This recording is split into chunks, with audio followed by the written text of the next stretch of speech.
We're going to pick up with chapter 40. Uh, nice round number, symbolic number often, but not in this case. And if you have Eitz Chaim, page 242, 242, but whatever you have, it's chapter 40. So Joseph, as we saw at the end of the last class, is now he was in Egypt. He was sold to Potiphar, who put him in charge of his whole household. Joseph seems to be, we'd say in Hebrew, ish matzliach. He's a person who always is successful. Whatever he does, he rises to the top. But then as we saw, the whole incident with Potiphar's wife and her accusation against him, and he is then imprisoned. And as we'll see, he once again rises to the top in the prison, and the jailer puts everything in his hands, and no one seems to want to work in this society. They find someone, they put him in charge, and they trust him. And that's really the key to Joseph's success. Wherever he goes, he succeeds, and he earns the trust of the person who is in charge of him. Okay, so chapter 40, sometime later, and the Eitz Chaim points out that 11 years have gone by since the sale of Joseph into slavery, which is a fairly long time. It's not clear how long he's been imprisoned, what part of that it was, but he's been there in Egypt now for 11 years.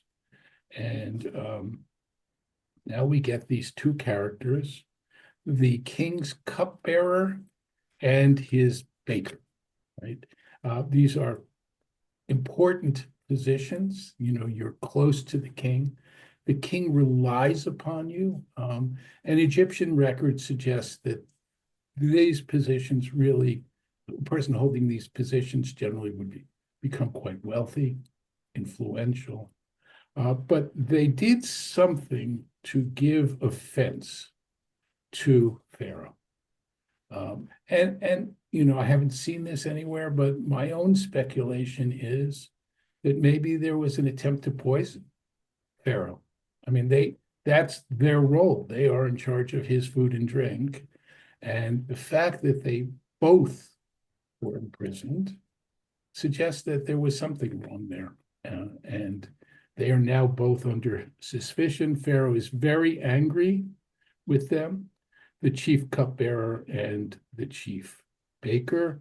He puts them in custody in the house of his chief steward, in the same prison house where Joseph was confined. And the chief steward had assigned Joseph to them, and he attended to them. So Joseph is in charge of everything underneath the chief steward, but they seem to get special treatment. And it says Joseph attended to them because these are important people. And they're going to get the best treatment. And it's clear that they're under suspicion, but it's also clear that nothing has been proven. So when they had been in custody for some time, both of them, the cupbearer and the baker of the king of Egypt, who were confined in the prison, dreamed in the same night, each his own dream, and each dream with its own meaning. So this is striking. First of all, we are back in the world of dreams. The last time we heard dreams, it was when Joseph was young, and he had dreams, and he explained them. He had dreams, and his brother and his father knew what they were. The solution to the dreams was not obscure. He doesn't explain it. They're self-evident. But in the case of these dreams, it seems not to be self-evident. So they have simultaneous dreams, And when Joseph came to them in the morning, he saw they were distraught, and he asked them who were with him in custody in his master's house. Notice this repetition. I think it's building to this. Why are you downcast? And they say to him, we had dreams, and there is no one to interpret them. Robert Alter uses the language, there is no one to solve them. By saying that, I think what he means is there's one meaning. This is not Freud. This is not where you take the dream and you find all kinds of different things in it. The assumption here is it's a message and it has a specific meaning. So Joseph says, surely God can interpret. So this sounds, or God can reveal the meaning of your dream. So this sounds very monotheistic. It also tells us something about Joseph. Joseph, who was this, the tattletale and the person with dreams of grandeur, is now talking about God. He's not saying, although he does, he's not saying, I can interpret this. He is saying God can interpret it. And by extension, he will be able, God will give him the ability. What he doesn't say, though, and it's important, I think, to note that the word here is Elohim, right? A generic word. So it's not like he's saying to the courtiers, Adonai, the God of Israel, right? Elohim, something that will go down easily with them. The divine, something like that. And remember, the word Elohim in Hebrew is a plural form. Right? When it refers to pagan gods, they're also Elohim, right? So although Joseph means one thing by it, it certainly fits the Egyptian conception of there being multiple gods. But he says, the gods can interpret, tell me, right? So we still have that sense of, I'm here, I understand the will of the gods. And then we get the stories. So first, the chief cupbearer tells his dream to Joseph, and he says, in my dream, there was a vine in front of me. On the vine were 3 branches. It had barely budded when out came its blossoms. Its clusters ripened into grapes. Pharaoh's cup was in my hand. I took the grapes, pressed them into Pharaoh's cup, placed the cup in Pharaoh's hand. Now, this is also not, it seems very, obvious. What does it mean? It means you're going to be restored to your physician, right? And what's strange about it and dreamlike is that the vine ripens, overnight, as it were, and then he squeezes the grapes and Pharaoh drinks. The one thing that needs interpretation is 3, right? 3 branches. Why 3? And 3 is a symbolic number in Genesis. So we see, for example, Abraham and Isaac walking for 3 days on their way to Mount Moriah. So it perhaps means that, but they wouldn't know that. And and Joseph says, this is the solution. 3 branches are 3 days. In 3 days, Pharaoh will pardon you, restore you to your post, will place Pharaoh's cup in your hand, as it was your custom formerly when you were his cupbearer. So the one thing that wasn't clear is clear now. Not only will he be restored, but it'll happen in 3 days. That is actually the thing that can be validated. Right? This is like, these predictions about when the world is going to end, that kind of thing that we've seen from cult leaders and so on. Then the world doesn't end. And then what? Right? It's so here, the 3 days I think is really quite important because if it, they remain there, there's no telling whether it's true or it's not true. Here he said in 3 days, and in fact, 3 days come. So Joseph gives the interpretation, and he says, think of me when all is well with you again, and do me the kindness of mentioning to Pharaoh so as to free me from this place. And he says, it'll come true. You'll go back and mention to Pharaoh that I was the one. And he says, I was kidnapped from the land of the Hebrews, nor have I done anything that they should have put me into this pit. I know it's translated here as dungeon, but the Hebrew is bor, a pit. And here we see very strongly the fact that the story continues. He was stripped of his garment by Potiphar's wife. He was thrown into prison, which was, as we see here, the language is explicit. So he rises and then gets thrown into the pit.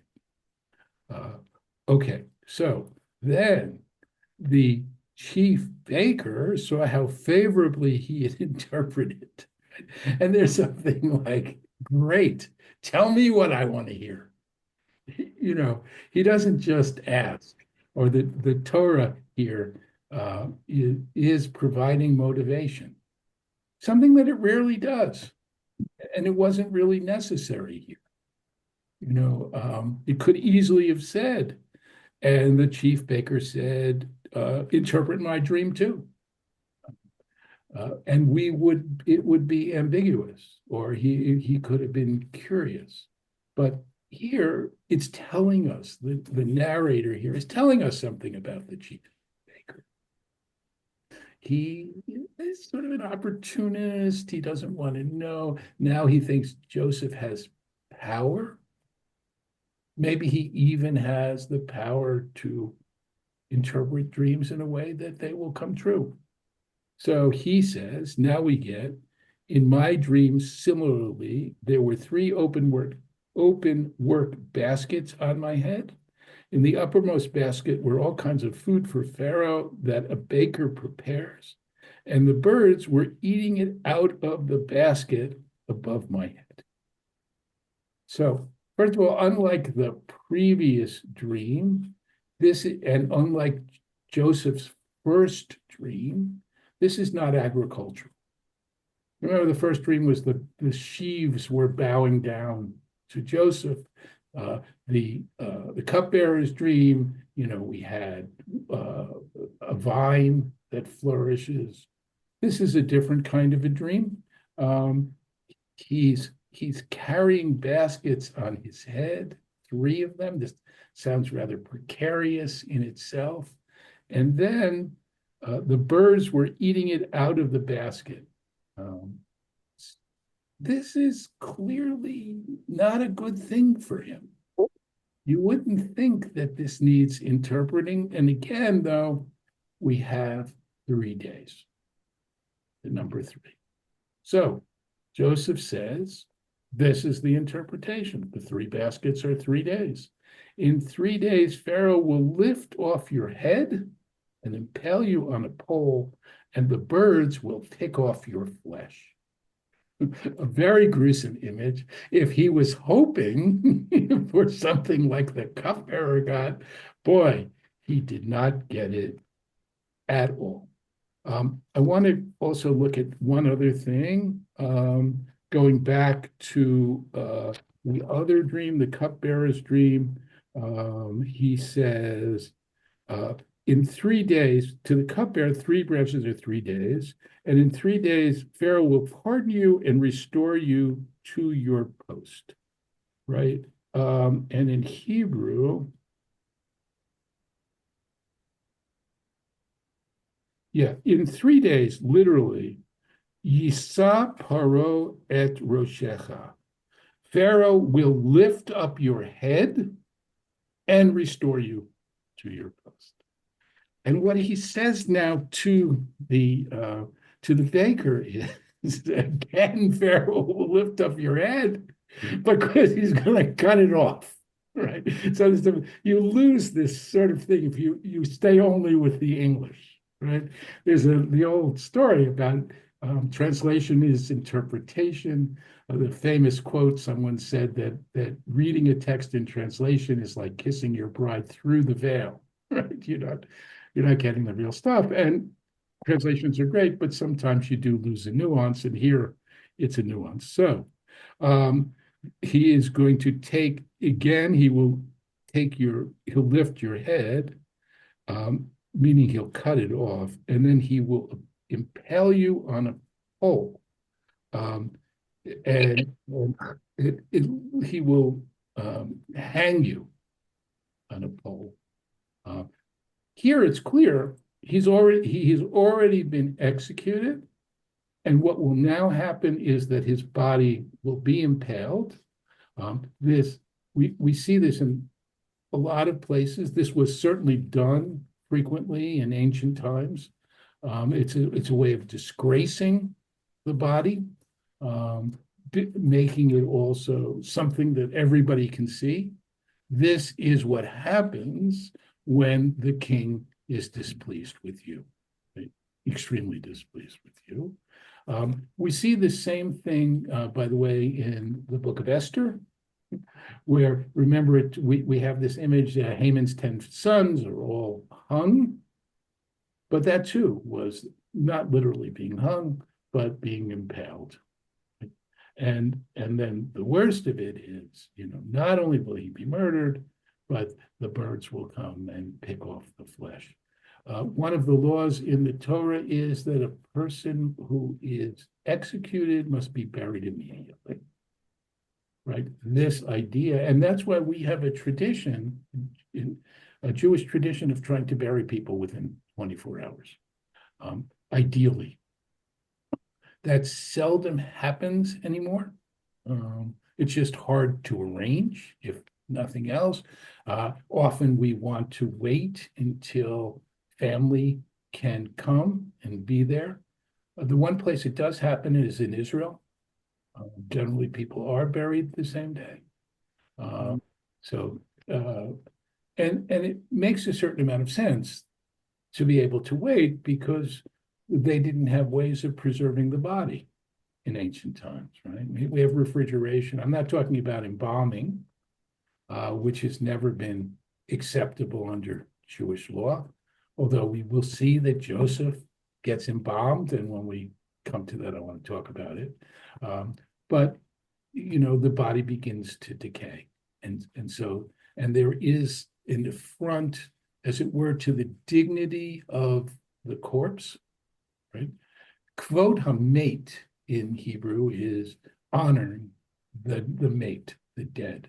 And that, there is, if you think about Jewish mourning, there are three principal stages. And the first is the period of aninut, which takes place from the time that a person dies until they are buried. It's sort of the first stage of mourning, and it should be as short as possible. And even there's this idea of shomrim, people who will sit with the body from the time of death to the time of burial as a kind of honor guard. But it was also to prevent anything from defacing the body or coming, to be destructive in any way of the body. We still sometimes have shomrim who go to the funeral home and will sit outside the refrigerator, as it were, until the body is prepared. And then we move from there to Shiva and to Shloshim, the first 30 days, at which point mourning ends for everybody except children. Children continue through the year. Okay, so what's going to happen here is not kvod hamet, not the honor or dignity of the deceased, but quite the opposite. So on the third day, which is Pharaoh's birthday, Yom Huledet, an expression we know to this day, right? His birthday, Pharaoh makes a banquet, and he singles out his chief cupbearer and his chief baker from all officials, and he restores the cupbearer, and he places the cup in Pharaoh's hands, but the baker he impaled, just as Joseph had said. So it's a day of clemency, yes, because it's, Pharaoh's feeling magnanimous on his birthday. But I think more that the text suggests that he's determined who really has created the events for him. Because why favor one over the other, and in such a dramatic way? He could have just left, the baker in prison. But the idea that he'd done something like this suggests that he wasn't just displeased. At any rate, the last line here in the chapter, the chief cupbearer did not remember Joseph, he forgot. So that repetition, of course, gives us a sense of not forgetfulness in the sense of, simply has no memory of it, but a deliberate forgetting. As if he wants to wipe out the memory of being imprisoned. As he's now being restored to his position, he doesn't want to dwell about it, he doesn't want to think about it. And so he puts it out of mind, doing exactly the opposite of what Joseph had asked him to do. And so we move on now to the new Parsha, chapter 41, page 250. Miketz. Okay, so Vayhi Miketz Shnatayim Yamim. In 2 years' time, Pharaoh has a dream. Once again, we're in the world of dreams. Once again, it'll be an agricultural dream. Once again, it will be doubled. And the doubling of dreams, although the content is different in the second and the first, there's a sense that when a dream is doubled, it's a message. It has real significance. People dream all the time. Bad dreams have significance. In rabbinic times, and I don't know how long this lasted. Certainly into the Middle Ages. I don't know that it lasted beyond that. There was a tradition of viewing dreams a bad dream as a kind of message. This is very strong. It's doubled, and there's something called a Tanit Chalom, which is a dream fast. People have various reasons for fasting in antiquity. We certainly have official fasts like Tisha B'Av, right? Or Tanit Esther, the fast before the holiday of Purim. But then there were fasts that could be called at any given time.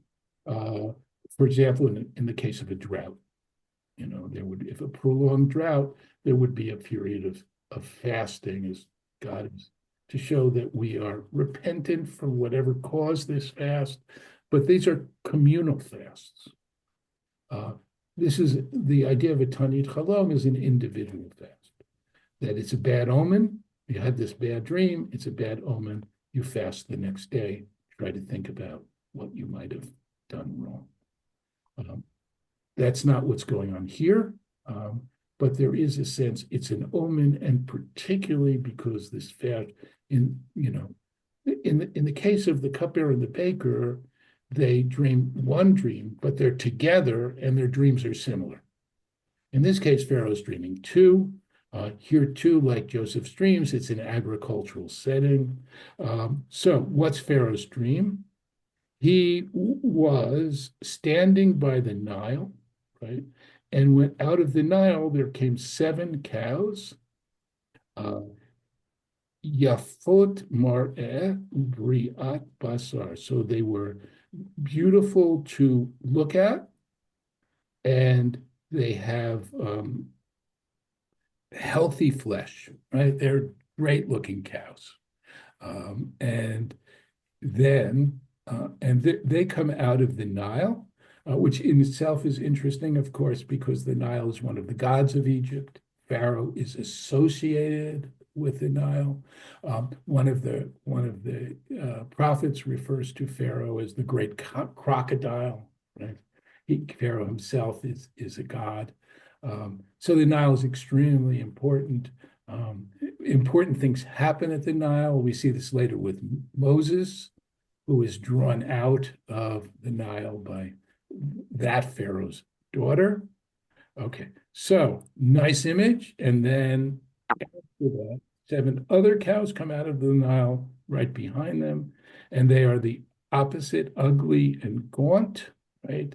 They're bad looking, they're thin, and they stand beside the cows on the bank of the Nile, and the ugly, gaunt cows eat up the seven handsome, sturdy cows. And Pharaoh wakes up. The idea that there's a sense in Vaikatz is not just that not just that he woke up, but he was shook awake. He wakes in terror from this horrific image of these cows. I mean, cows are, of course, herbivores beyond anything else, right? So then he falls back asleep, and he has a second dream. 7 ears of grain, and by the way, seven also a symbolic number. 7 ears of grain, solid and healthy, grew on a single stalk. Close behind them sprouted 7 ears, scorched by wheat, and the ears swallowed up the 7 solid full ears. And he awoke again, v'hinei chalom, and it was a dream. I think the hinei chalom, really, I think the meaning is it was only a dream, right? Oh, it was a dream, thank God. Thank the gods, right? Because he's shook by this dream, the second dream in particular. So the next day, his spirit is agitated, and he sends for the Hartumim, Hartumei Mitzrayim. This seems to be a group within, we see it later on, of course, in the story of the Exodus. Also, Pharaoh's magicians there, they are able to duplicate the first few plagues that is brought upon the people. And it's only later, after they can't duplicate it, that they say, oh, this is Etzba Elohim, this is the finger of God. This is not just magic. This is something more than that. So we're getting a sense now, we have a sense of Pharaoh's court, we have a cupbearer, and we have a baker, and now we have the royal magicians. And Pharaoh tells them his dreams, and none can solve them. I think the sense here is none can solve them to Pharaoh's satisfaction. It's impossible for me to conceive of these magicians that say, oh, I don't know, can't help you, right? That's a good way to lose your role as the Pharaoh's magician, right? But whatever explanations they give, they're unsatisfactory. Pharaoh is not comforted. And then the chief bearer speaks up, the chief cupbearer speaks up, and he says to Pharaoh, Et hata, et hatatai ani maskir hayom. Literally, my sins I must remember today. Remember, Joseph said, don't forget me. And here he says, I remember. Um, and he also says, my sin, I remember. Um, and this gives us some sense, perhaps, of why he doesn't mention it earlier, or he doesn't do anything to save, because he views it as a sin. He was punished by Pharaoh. But here, he has an opening. He feels it's okay to mention it, perhaps, because Joseph is the guy. The magicians of Egypt can't do this, but Joseph is the guy. And he goes on, once Pharaoh was angry with his servants, he placed me in custody in the house of the chief steward, together with the chief banker. We had dreams the same night, he and I, each of us a dream with a meaning of its own. A Hebrew youth was there with us, a servant of the chief steward. And when we told him our dreams, he interpreted them for us, telling each of us the meaning of the dream. And as he interpreted for us, so it came to pass. I was restored to my post, and the other was impaled. Right? So I've got a guy for you. And Pharaoh then sends for Joseph, right? And they run him, right? He was rushed, right? Out of the dungeon. His hair was cut, they changed his clothes, and he appeared before Pharaoh. So this is not just a haircut. I mean, the Egyptians were known in the ancient world. You look at those views that they have in the pyramids and so on, and they were often bald. They were certainly shaved. I would imagine that Joseph hasn't seen barber during his years in prison. So he doesn't look appropriate to be presented to the king. On the other hand, they got to do it fast. And so they do. And here's the significant fact also. We continue to have this focus on clothing. Each time Joseph's status changes, he gets new clothes, he loses clothes. And so this immediately, signifies that, something is going to happen. And he appears before Pharaoh, and Pharaoh says to him, I had a dream that no one can interpret. Now I've heard it said of you that you hear a dream and tell its meaning. And Joseph says to Pharaoh, not me. With only God can answer can see to Pharaoh's welfare, right? So he's claiming to be more than just one of the magicians. He's claiming a certain divine wisdom. And Pharaoh says, in my dream, I was standing in the bank of the Nile. Out of it came 7 sturdy, well-formed cows and grazed the reed grass. Presently, there followed 7 other cows, scrawny, ill-formed, and emaciated. So we get a little bit of expansion here. The Hebrew, it's ra'ot toar ma'od, very ugly.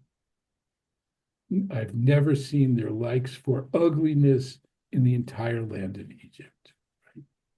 Right? You have this sense they're ghastly and ghostly. there's something about truly terrifying about them. And the 7 lean and ugly cows ate up this first 7 cows, the sturdy ones. But when they had consumed them, no one could tell that they had consumed them, for they looked just as bad as before. This is an additional detail also in Pharaoh's telling. It's as though he's thought about the dreams repeatedly, and now they didn't gain any weight, right?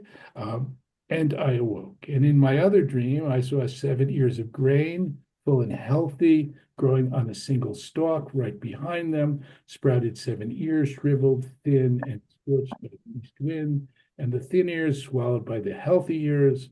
I have told my magicians, and no one no one can tell me what this is about. So the grain is, of course, a reflection back to Joseph's first dream, which was about sheaves. And Joseph says to Pharaoh, Pharaoh's dreams are one and the same. And, there's no hesitation here. And perhaps he's also remembering his dream when the sheaves bowed down to him. At any rate, God has told Pharaoh what he's about to do. So the 7 healthy cows are 7 years, the 7 healthy ears are 7 years. Before it was 3 days, now it's 7 years. It's the same dream. The 7 lean and ugly cows that followed are 7 years, even are also the 7 empty ears scorched by the east wind. They are 7 years of famine. Just as I have told Pharaoh, God has revealed to Pharaoh what he's about to do. Immediately ahead are 7 years of abundance, and after them will come 7 years of famine, and all the abundance of the land of Egypt will be forgotten. The land is ravaged by famine. No trace of the abundance will be left in the land because of the famine thereafter, for it'll be very severe. And Pharaoh having the same dream twice, it means that the matter has been determined by God and that God will soon carry it out. So now Joseph makes a move. So he says, and now let Pharaoh find a man of discernment and wisdom and set him over the land of Egypt. And let Pharaoh take steps to appoint overseers on the land and organize the land of Egypt in the 7 years of plenty.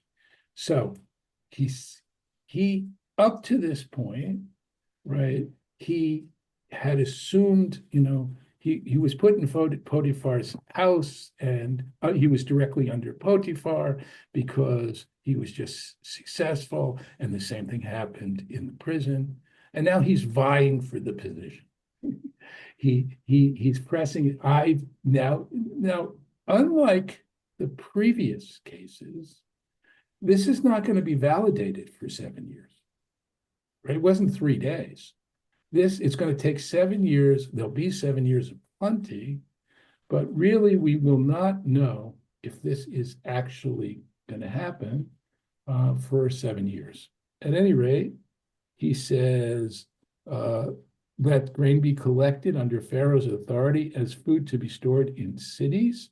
Let that food be a reserve for the land for 7 years of famine, which will come upon the land of Egypt, so that the land may not perish in famine, right? So he's giving him a plan. He's not only telling what's going to happen, he's giving him a plan, and he's saying somebody needs to be in charge. Somebody who is discerning and wise. And Pharaoh is pleased with this and all of his courtiers. And Pharaoh says to his courtiers, can we find another like him, a man in whom is the Spirit of God? And so Pharaoh said to Joseph, since God has made all this known to you, there is no one so discerning and wise as you. You will be in charge of my court, and by your command shall all people be directed. Only with respect to the throne shall I be superior to you. So Joseph is not only the overseer of the project, Joseph is the overseer of everything in Egypt, except Pharaoh remains the king. And he further says, see, I put you in charge of the land of Egypt. And he removes his signet ring from his hand, and Pharaoh put it in Joseph's hand, and he had him dressed in robes of fine linen and put a gold chain around his neck. So, first of all, just a little tie, of course, to that interlude with Judah and Tamar, the signet ring, right? Before it was the cord and the seal, but there's the same. If you have the signet ring, then you can sign anything and it becomes law. You use the stamp and you sign it. Once again, Joseph started out with that beautiful cloak, And now he has another one, a robe of fine linen. The gold chain, at least Robert Adler think, um, sorry, Robert Alter thinks that this is not really a chain, but it's part of the vestment. There are Egyptian pyramids that have these visions of people with this collar around them. And so it's perhaps this sort of mantle of authority. And he had him ride in the chariot of his second in command. And they called before him, as he was riding, they say before him, Avrech, which means something like get out of the way. You know, it's like, you know, he's in the presidential limo, and they're clearing the way for him. And thus he placed him over the whole land of Egypt. And Pharaoh says, I am Pharaoh, Ani Paro, but without you, no one shall lift hand or foot in the land of Egypt. Right? So here he begins with the words, I am Pharaoh. This makes it an official, this is like, by the way, at the beginning of the Ten Commandments, I am the Lord your God who brought you out of the land of Egypt to be your God, right? It's a way of saying, by my authority, in a very official way, as Pharaoh, this is what's going to happen.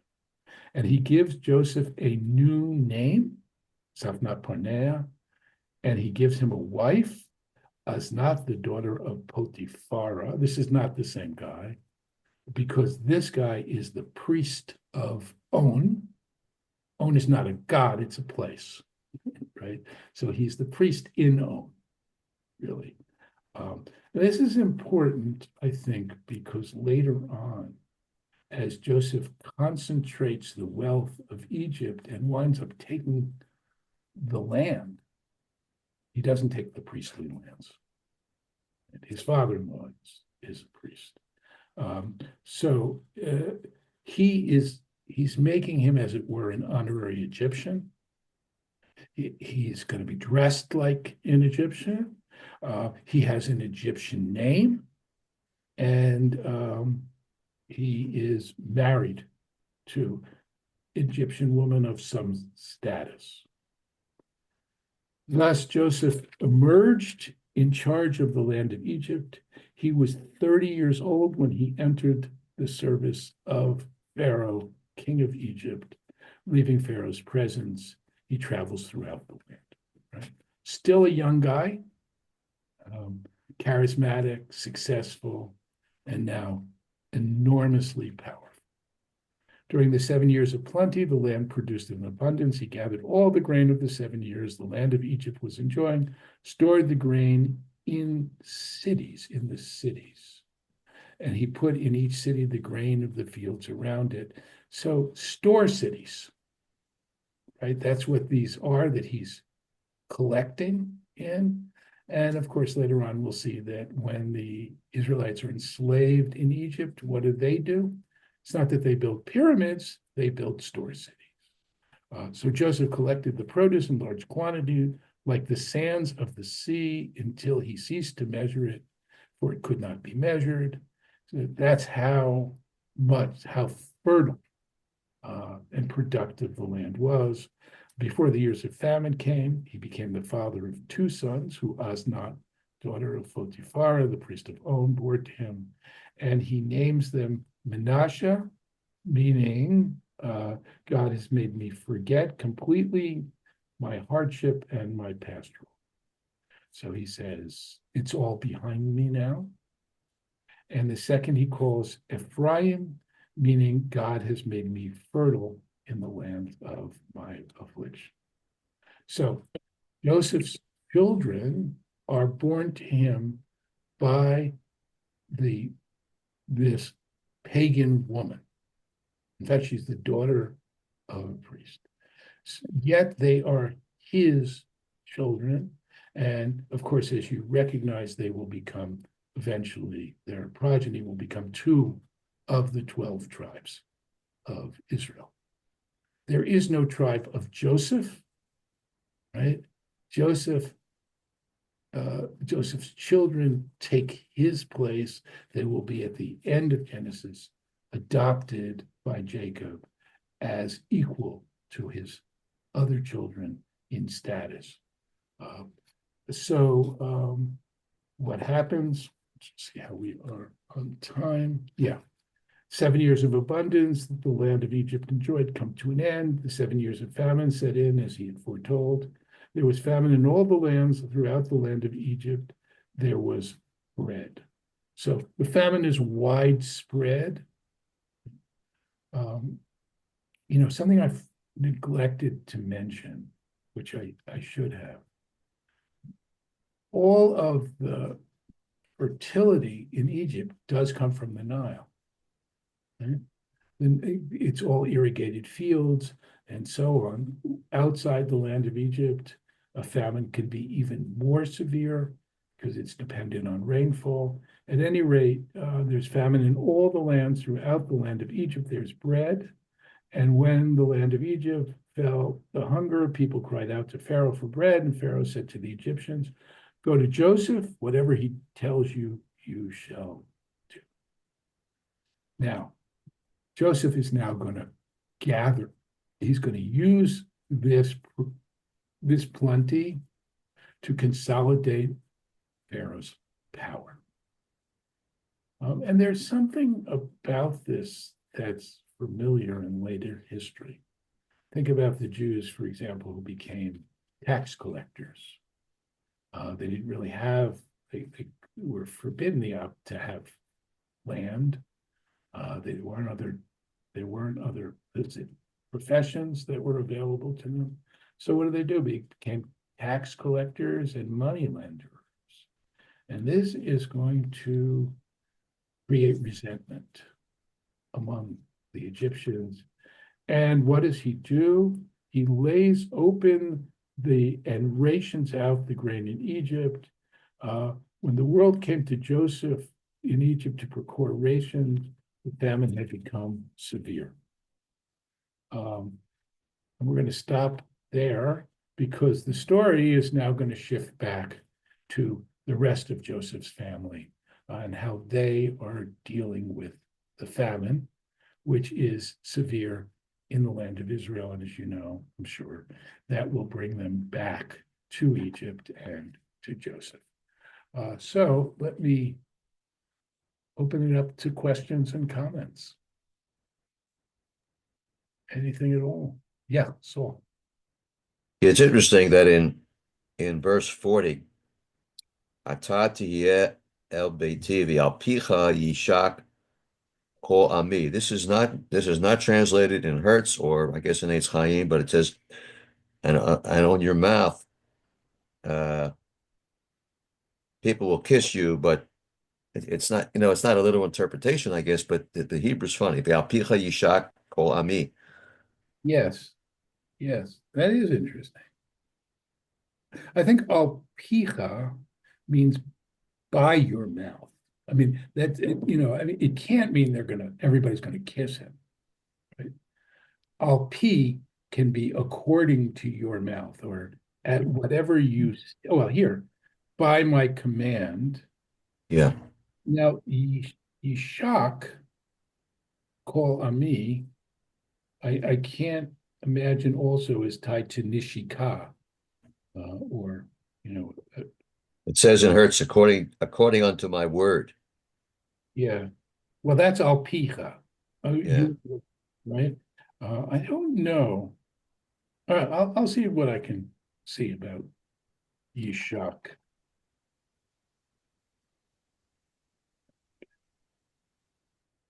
Okay, anything else? Anybody else? Sandy.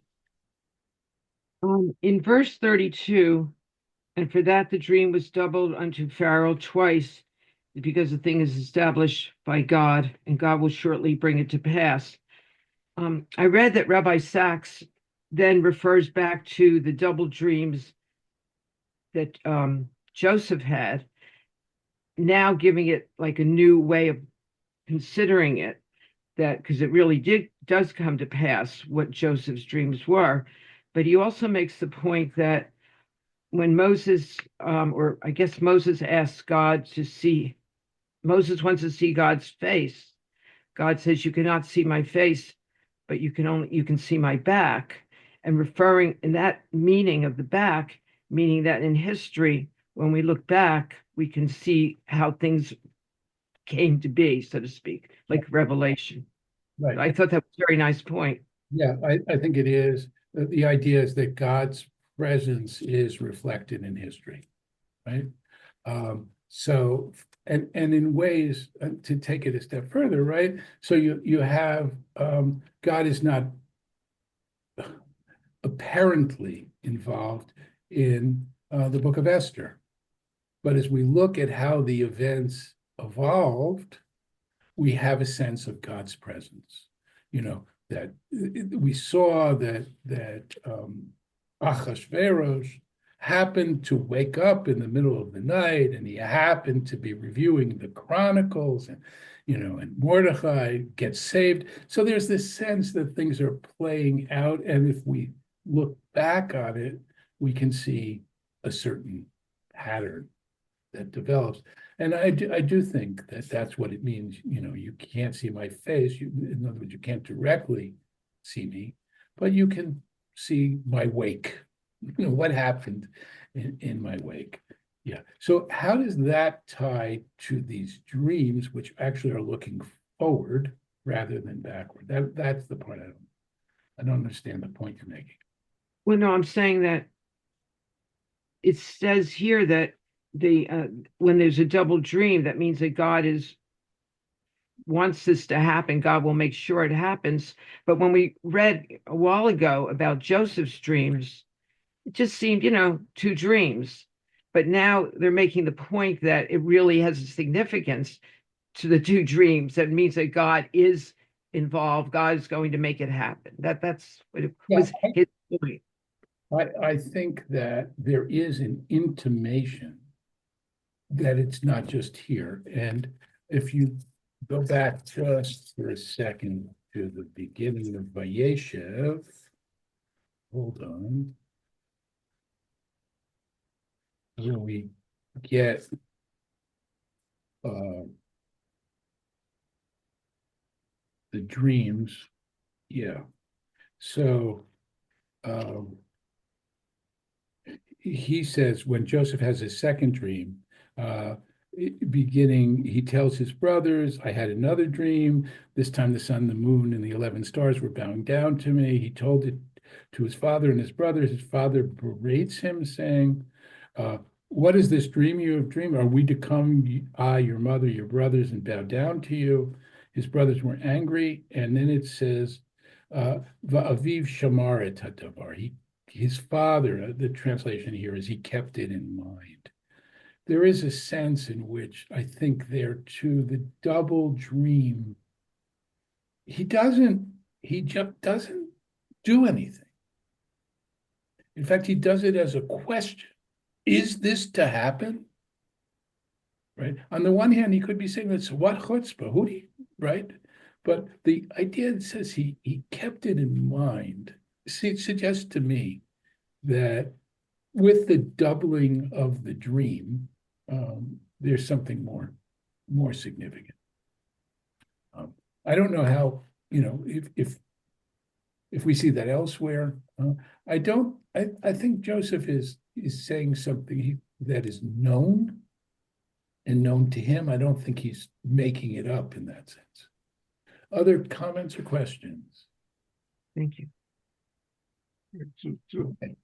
So we will continue next week. We're making good progress. We'll certainly finish Genesis before we finish, and we will go right up until right before Shavuot. And as I mentioned last time, it's hard to know how fast we'll get through it. If we have a day left over before Shavuot, I will talk a bit about holidays and specifically about Shavuot and the giving of the Torah and so on. So we'll see how it goes. I don't know if I'll get to that or I won't get to that. Okay. Have a great week. Good to see you. And I hope to see everybody next week. Shavua Tov. Thank you very much. Thank you. Bye.